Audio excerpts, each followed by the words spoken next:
Before the tents, the pepper spray, the evictions, and all of those memes. I've been to Iraq 14 months for my people. You come and get them. Occupy Wall Street was a disparate group of activists roaming around Lower Manhattan. They felt cheated, that American politics had become so bloated with corporate money that something had to give. No justice, no peace! Fuck the police! The original plan to physically occupy Wall Street itself on September 17th came down from Adbusters, a nonprofit, culture-jamming magazine dedicated to open-source dialogue and to stripping corporations of their power. But deciding to occupy privately held Zuccotti Park was a brilliant, on-the-fly move, more of a hunch spread by word of mouth and Twitter than the stuff of arduous planning. We are going to occupy this park!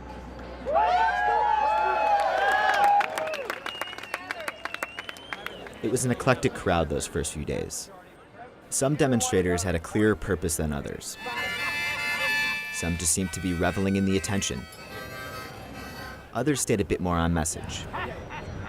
And then some people, like this guy, were already upset about the direction that things seemed to be heading. Unfortunately, we're deteriorating to what we always do on the American left. We're having a powwow. Let's burn down Wall Street! Let's go down there and let's burn it down! Monday morning! Yeah! Like so many modern-day protests, the whole thing just kind of felt like uninspired, vaguely political performance art. 1, 2, 3, 4, 1, 2, 3, 4, 1, 2, 3, 4, 1, 2, 3, 4, 1, 2, 1, 2, 1, 2, 1, 2, 1, 1, 1, 1.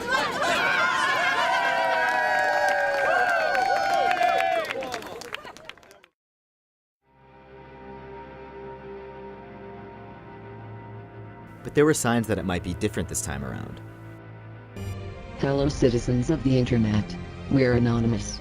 On September 17th, Anonymous will flood into Lower Manhattan. Vigilante hacktivist group Anonymous had thrown its weight behind the movement early on. This meant the park was teeming with hackers, programmers, live streamers, and advocates for open source technology. Wearing masks or not, they seemed determined to use their tools and their skills to help the cause. Within this diverse group of people, we met a 21-year-old from Kansas City. Like so many other occupiers, he'd recently dropped out of college. And some of his ideas caught our attention. My name is Isaac Wilder. I'm one of the directors of the Free Network Foundation. We build decentralized and distributed communication systems. Those communication systems are based around freedom towers. These independent Wi-Fi sources could be seen beaming out free, secure internet to occupiers in Los Angeles, Austin, Texas, and right here in New York since day one. There's the modems, the router, and the radios. For now, the modems that we're using connect to Clear. In the future, we'll be able to replace those with modems that connect to our radios or to anybody's radios. The key, I guess, the secret sauce, right, is the software that's running on the router that lets you anonymize or tunnel or do these kind of fancy tricks with network traffic. Someday, our aspiration is to help humanity build its own actual network. Not a virtual network, but an actual network. But in the meantime, a virtual network is the best we can do, and it's a necessary step in the process of bootstrapping an actual wide area network. It's about peer-to-peer networks. People talking to one another directly and through no middleman. The idea is to build up mesh networks, where all points of connection, or nodes, simultaneously receive and release information. But on top of that, these nodes act as transmitters for other nodes too. Isaac and the FNF are working to decentralize a global internet that's become wildly consolidated, and to redistribute the avenues we use to talk to one another. Mesh networking is not a new idea. It's been spreading around the world in recent years, a sort of pirate radio internet that connects underserved communities to the web and seeks to bypass the prying eyes of governments and corporations. If you kind of wind the clock back to the middle 60s, when the Department of Defense decided they wanted to create a network of computer networks, which is where the internet came from. This is a Department of Defense government-funded project right from the start. So it's so fascinating that now here we are, you know, back almost 40 years later, and the government has finally realized they've created a monster.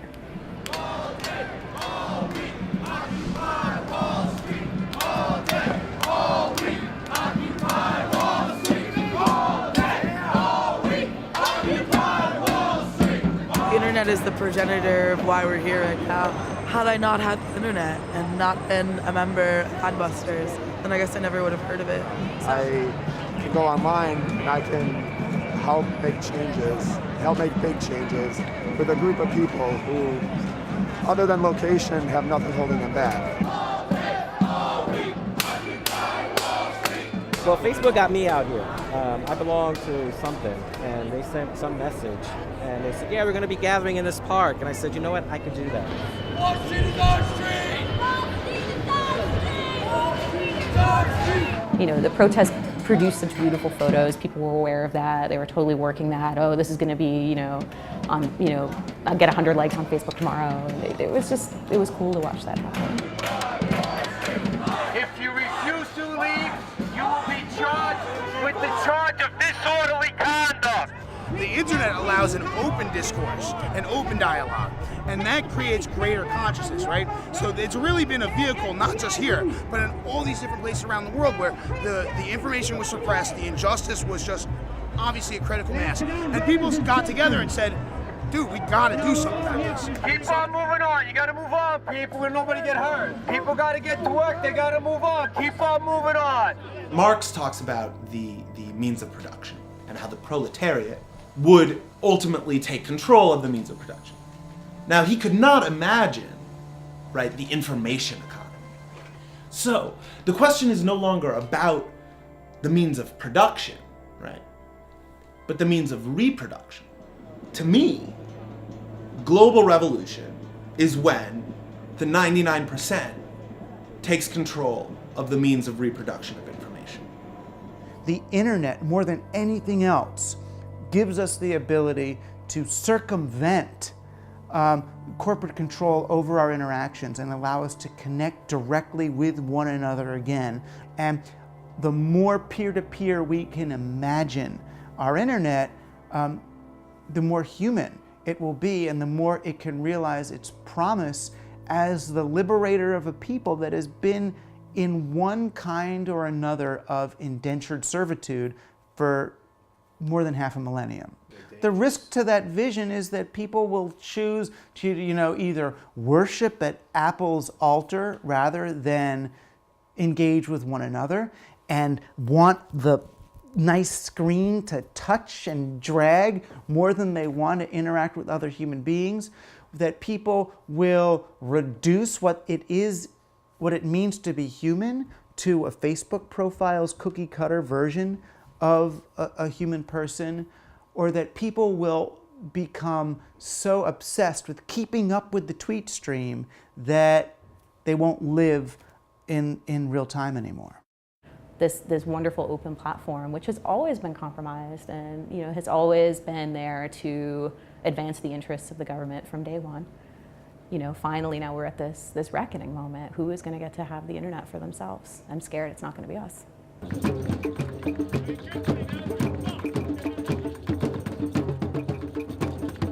The NYPD staged a mini raid on Ducati in late October, confiscating the park's generators and deep cycle batteries.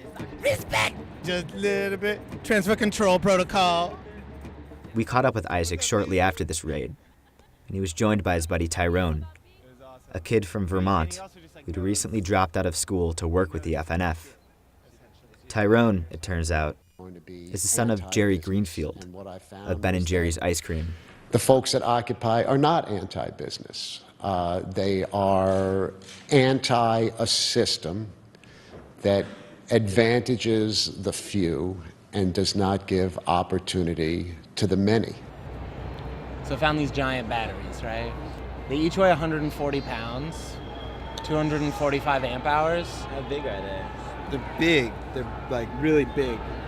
and they're like $500 a piece, but I think that's the way to go. Yeah. Gonna ask the GA for $5,000, which is cool. Global government, which I think is inevitable because we are one globe, we are one planet, we are one species, and we face global challenges.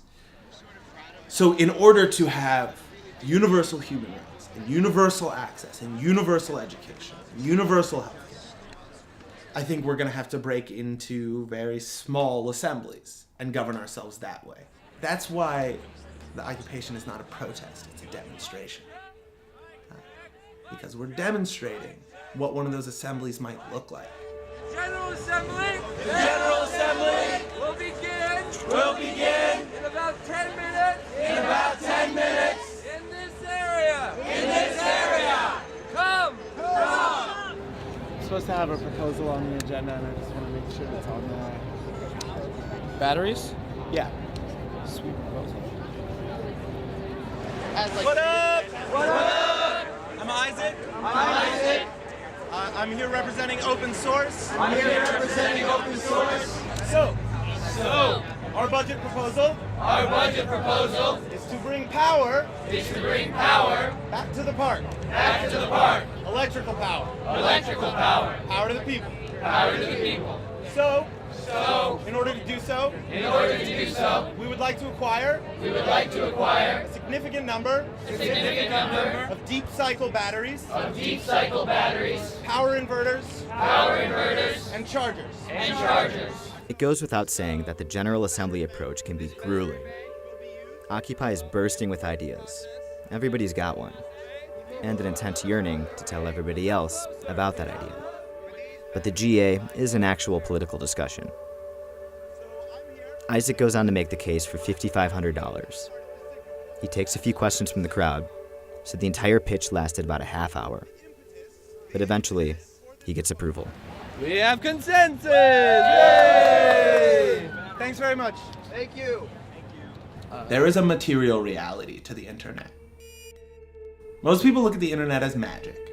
It's like, I click a button, something happens, I get the information. They don't care to acknowledge the actual physical infrastructure that's moving that data. It's pipes in the ground, fiber optic cables in the ground, owned by people. Not by people, by corporations. AT&T, Level 3, Global Crossing, Hurricane Electric, Tata Indicom. These huge transit networks have a deep vested interest in maintaining the status quo. If there's any prospect of a successful global revolution, it's contingent upon our ability to build communications infrastructure outside of the ownership of those entities. So how does a free network figure into the movement? Well, it's not the movement, but it is a necessary and foundational piece of infrastructure that has to be in place before the movement can fully blossom.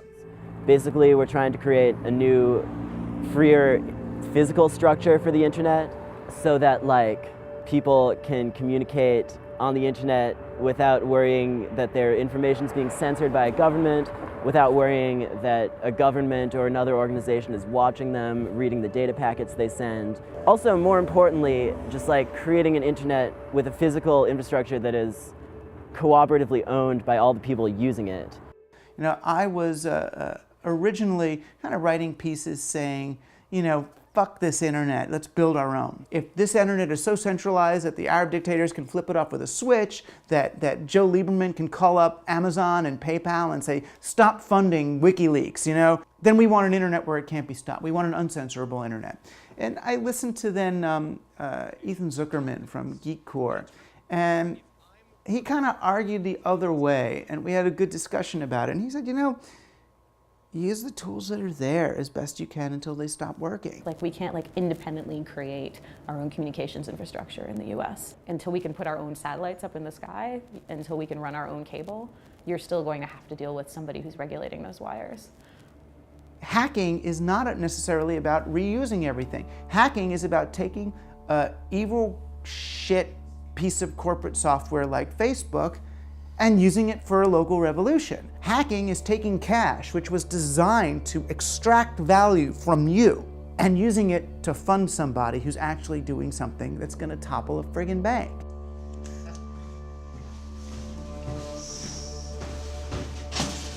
What's up, Salty? Isaac invites us over to an office removed from Zuccotti. The owner of this workspace is sympathetic to Occupy. So at night, the place turns into a staging area and a sort of test lab for the Free Network Foundation. We'd been hearing a lot about the benefit of putting up a Freedom Tower, but we wanted to see how one of these things would actually work. We wanted to have sound effects, but we didn't have time. I love the instructions for operating a tower are plug it in, press the big green button. So basically, the router is connected on one side to the wide area network, so that is like the backhaul or wherever we're getting our upstream bandwidth from. You have this separation of components so that this is modular, and you can replace a WiMAX modem with whatever kind of modem or input that you want. The wide area connection comes into the router. The router is connected to the switch, which then connects it to the server. These two connections go to power injectors for the two gateway radios. One on each ring is the gateway, and then the other two connect to that wirelessly and redistribute the signal in the other directions. There are an unbelievable number of ways that you can use this rig. I think the one that gets most people really excited is this prospect, right, of a piece of software to match the General Assembly. Or any kind of software that we want to run locally, web software, whatever kind of software, we can run on this server. It's a Debian server, and it'll be accessible whether the wide area connection goes down, stays up, whatever. This has nothing to do with the global internet. This is available locally, which is really cool. This thing is intelligent. There's intelligence in this box, so it can say, okay, well, I'm storing all this media. As soon as I get a global connection, sync this up to a backup server. On top of money from Occupy's New York General Assembly, all this gear is being funded mostly through online donations, support from family and friends, private donors, and one unlikely source. In October 2011, Isaac and the FNF took the Freedom Tower to the Contact Summit. This conference was headed up by media critic Douglas Rushkoff. The idea was to bring together web-savvy innovators under one roof and to reinvent the entire notion of a conference. I mean, I came up with Contact, a good year before the Occupy movement, and the idea was just to fold the weird edges of the net back into the middle, right? That the net had become so commercialized, and I wanted to do an anti-conference conference, a conference that's saying, let's put our stake in the ground, let's take back the net. That entire conference was a buzz with talk of the occupation, and we were doing what everybody was talking about. I thought, rather than just get them all together, why don't I try to get the people at this thing on the day of this conference to come up with ideas, join up with them, and then we'll push them out into the real world. And then I thought, I'm going to not only do that, but get money for them. Have the judges look and then figure out what do they like the best and give 10,000 of those things. Yeah, that's the biggest single chunk of money that we've gotten. Definitely. And the way they worked was there were 3 innovation prizes of equal amounts. I think the money originally came from Pepsi, which is funny. I asked everybody. I asked Intel. I asked every company I had ever done a talk for or anything for. And Pepsi had this whole social media thing. And then they said, sure, they'll do it. They'll give the money. That was it. And I still haven't heard from them since. It was kind of the cool thing. I mean, it's both the good and the bad thing about a corporation is they're out of touch with what they do. But, whoever they are, the people at Pepsi, for all the bad that they do, there's also people there with access to money who want to do good. Did you have to reconcile the fact that that money did indeed come from Pepsi? Yeah, sure. I mean, it's a tricky thing. Like, it's a broader issue too. Like, okay, yeah, I mean, that money coming from Pepsi is like a small part of a bigger issue, which is consumer electronics in general have very dark story, very dark origins. Like this camera, my computer, my cell phone, like those are essentially made of suffering. But you have to just couple that knowledge with a knowledge that people aren't going to relinquish these technologies voluntarily, as far as I can tell. Like, as an individual, I have very little control over that. My only option is don't buy the stuff. But I'm acting on faith that the actions that I'm taking will ultimately be redemptive and like will ultimately result in less net suffering. If we can take money from Pepsi and do something good with it, like that sounds like a good use of that money to me. I don't know, it does. On November 15th, nearly 2 months into the occupation, the NYPD raided Zuccotti Park in the early hours of the morning. Reports said that it was a violent bust-em-up, but how could we know? The cops were sure to clear the press from the area. You're not happy about this, I can see it. I was out with friends who are also occupiers, and some of them got calls around 1 a.m. saying like, yo, the park is being raided, all hands on deck. And basically we got down there as fast as we could.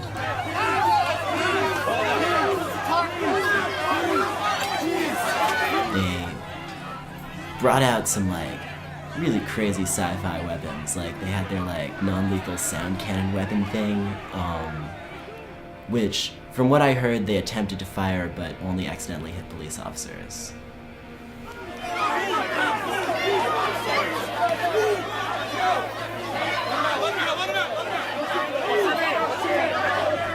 I don't think the lowest point was the raid. That was like, there was adrenaline there. It wasn't low, it was like a high.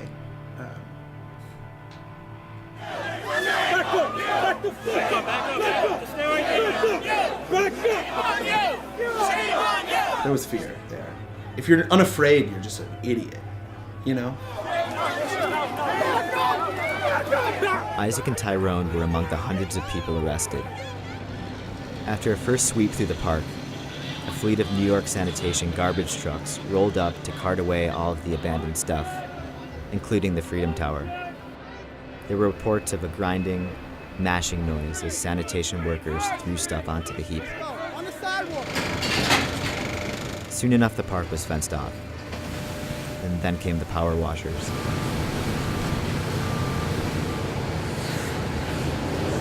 By morning, Zuccotti had been flipped from a colorful, noisy urban campground back to a placid, corporate slab of concrete.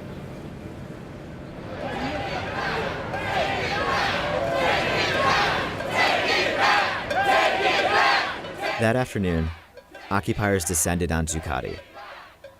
They were armed with a temporary restraining order, and they had their targets set on reclaiming the space. Now the protesters are taking the park back. Yes, we are! Yes, we are!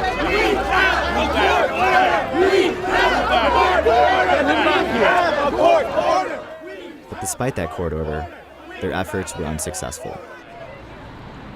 Basically, the choice was like, stay and defend the park, or like, take your shit and leave. 2 days later, we met up with Isaac. He'd just been released from jail, and he agreed to let us come along with him to the sanitation department at 12th Avenue and 57th Street on the far west side. This is where everything from the raid had been dumped. List the items that you're looking to recover and be as descriptive as possible. Isaac just wants his stuff back. He's looking for about $5,000 in cash from the GA, his laptop, a backpack with a few personal items, and of course the Freedom Tower.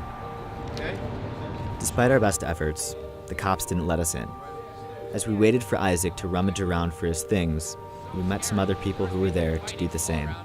And the guy took out a knife, ran it up my side, cut off my backpack like that.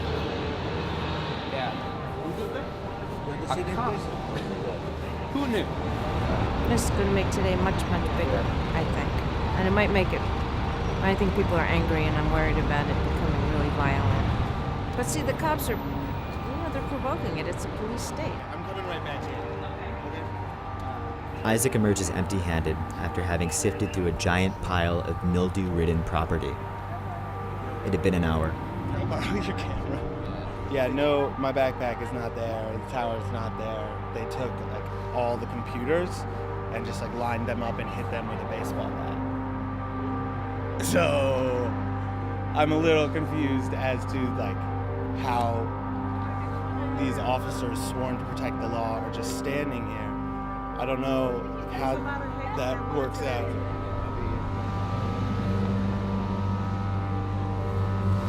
We wanted evidence of the damage, so we gave Isaac a cell phone so that he could take some pictures.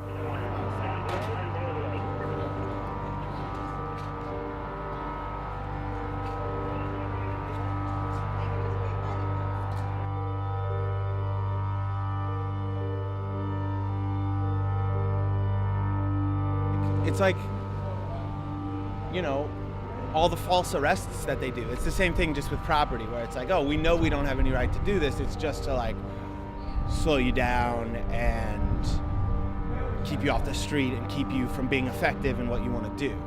But what they don't understand is that we don't need any of that stuff. Honestly, we're probably better off like living with our principles and just being like, all right, like fuck it.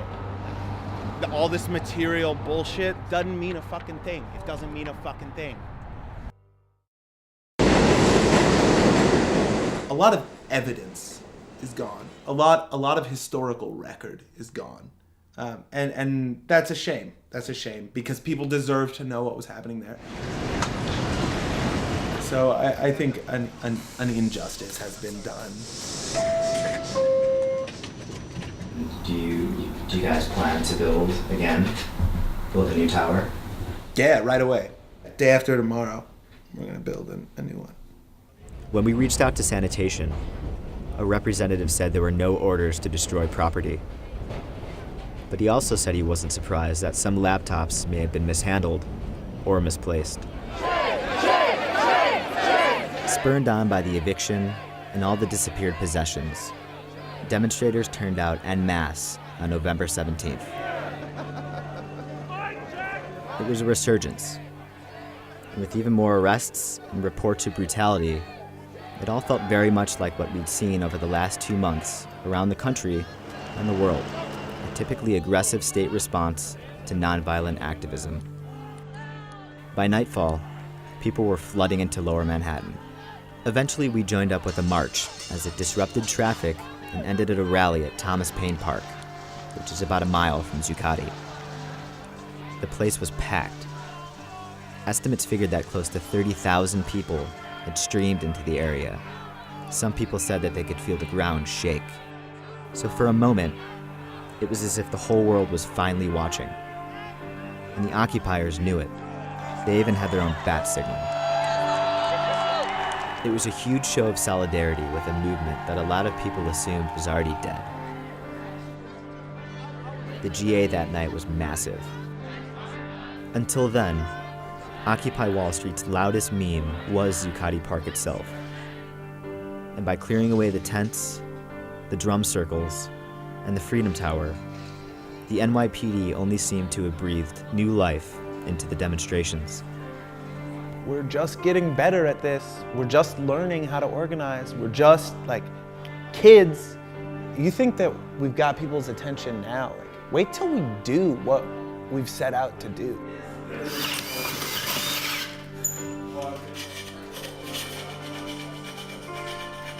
I think right now, it's just the first sort of siren song of this bell chime that's gonna just reverberate. Maybe it's because I'm a young man, but I feel like I can go a while.